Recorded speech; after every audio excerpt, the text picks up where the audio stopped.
मौजे मोगा तालुका अहमदपूर जिल्हा लातूर येथील शेतकऱ्याच्या केशर आंब्याच्या व सागाच्या बागेला लागली आग, बाग झाली जळून खाक। मोगा येथील शेतकरी श्री राजू कोडगिरे आणि श्री गजानन कोडगिरे यांनी प्रशासनाला दिले निवेदन आणि ते दखल न घेतल्यास प्रशासनाला केला आत्मदहनाचा इशारा। चला तर पाहूया सविस्तर वृत्तांत।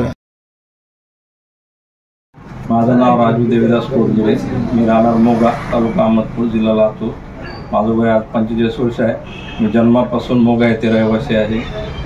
माझे वडील माजी सैनिक आहेत, जे की रिटायरमेंटच्या नंतर त्यांनी मोग्यामध्ये म्हणजे वास्तव्यास आलो आम्ही। इथे माझी 7 एकर जमीन आहे। या जमीन तर आमचीच आहे, माझ्या वडिलाची। मी वारसा हक्काप्रमाणे माझ्या नावावर आलेली आहे।